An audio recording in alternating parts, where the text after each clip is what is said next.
یہی ہے درس نصاب. تخلیق و تنقید سے دور رہو, اس کی کوئی اہمیت نہیں. پڑھاتے ہو جنگوں کی کہانیاں, دکھاتے ہو امن کے خواب. تاریخ شاہد ہے اس بات کی, امن ایسے آسان نہیں. چلو ایسا کرتے ہیں, طلباء سے پوچھتے ہیں کیا ہے ان کا موقف.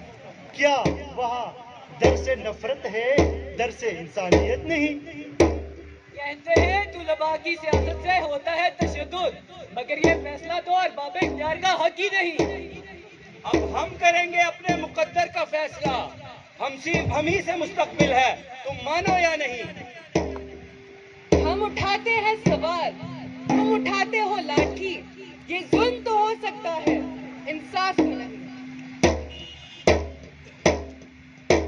مگر اب اور نہیں, مگر اب اور نہیں, مگر اب اور نہیں, مگر اب اور نہیں. یہ وقت ہے انقلاب کا, طلباء کے انتخاب کا, رائے کی اظہار کا, آزادی کی پرچار کا. آواز دو.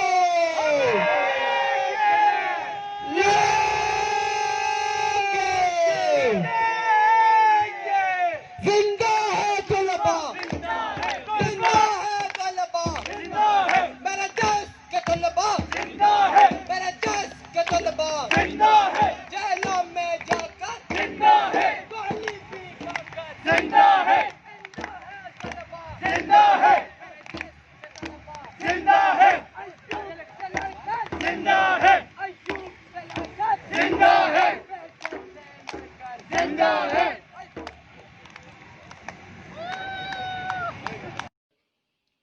جی اس میں دیکھا آپ نے جمیل صاحب اس میں تھے, میرے وہ کلاس میٹ ہیں, اس کے علاوہ ان کے اور کومریڈ ساتھی تھے, انہوں نے یہ پلے یہاں پہ پیش کیا. اس کے علاوہ اسپیچ میں کچھ, اور یہ والی اسپیچ پہلی اسپیچ تھی اور کافی اچھی تھی. صفے دشمنا کو خبر کرو, وہ جو قرض رکھتے تھے جہاں پہ وہ آج ہم نے چکا دیا. کرو کجبی پہ سرے کفن, میرے قاتلوں کو گما نہ ہو کہ غرور عشق کا بانگ پن پس مرگ ہم نے بلا دیا. طالب علم ساتھیوں, دوستوں, آج سے 1 سال پہلے ہم نے پارلیمنٹ کے سامنے اور پاکستان کے 55 شہروں میں طلباء یکجہتی مارچ کر کے اس نام نہاد تبدیلی سرکار کے سامنے کچھ مطالبات رکھے تھے. یہ وہی تبدیلی سرکار ہے جو لاکھوں گھر بنانے کا وعدہ کر کے آئی تھی, کروڑوں روزگار دینے کا وعدہ کر کے آئی تھی, 2.5 کروڑ بچے جو اسکولوں سے باہر ہیں ان کو اسکولوں میں ڈالنے کا وعدہ کر کے آئی تھی. لیکن پچھلے 2 سال میں ہم نے دیکھا کہ یہ ہمیں نوکریاں دینے کے بجائے بے روزگاری بانٹنے کی طرف گئی ہے. یہ ہمیں گھر دینے کے بجائے ہمیں بے گھر کرنے کی طرف گئی ہے. یہ ہمارے بچوں کو, ان 2.5 کروڑ بچوں کو اسکول میں بھیجنے کے بجائے اس ملک کے محنت کشوں کے بچوں سے اور غریب نوجوانوں سے تعلیم کا حق چھیننے گئی ہے. ارے یہ ہمارے مطالبات کیا مانتے, انہوں نے تو ہمیں اپنے گھروں سے نکال کر ہمیں اپنے ماں باپ کے سامنے ہمارے سینوں پر 16 گولیاں برسائی ہیں. لیکن سب یاد رکھا جائے گا, سب کچھ یاد رکھا جائے گا. میرے لگتے جگر کو یوں بیچ چوراہے مار کر تمہارا بے انداز یوں جھنڈ میں کھڑے ہو کر مسکرانا سب یاد رکھا جائے گا. تم زمین پر ظلم لکھو, آسمان پر انقلاب لکھا جائے گا. ارے اس ملک کے اندر تم کشمیر میں, گلگت بلتستان میں, بلوچستان اور خضدار میں, کوئٹہ میں, سندھ میں, ارے تم پینے کا صاف پانی نہیں دے سکتے, تم لوگوں کو بجلی نہیں دے سکتے, تم آن لائن کلاسز کیسے لے سکتے ہو؟ یہ تو ایسے ہی ہے کہ جیسے آپ کہیں کہ میں تھل ایکسپریس سے چاند پہ جاؤں گا. تھل ایکسپریس سے چاند پہ نہیں جایا جا سکتا. چاند پہ جانے کے لیے آپ کو وقت بنانا پڑے گا. اور پھر مجھے یاد ہے, مجھے اچھے طریقے سے یاد ہے کہ یہاں ہمارے بلوچ ساتھی HEC کے باہر بھوک ہڑتالی کیمپ لگا کے بیٹھے تھے, جو اپنی اور اس ملک کے طلباء کی ایک لڑائی لڑ رہے تھے. کووڈ کے دوران جب ہم اپنی زندگی اور موت کی کشمکش میں تھے, جب ہمارے ماں باپ اپنی معاشی بقا کی جنگ لڑ رہے تھے,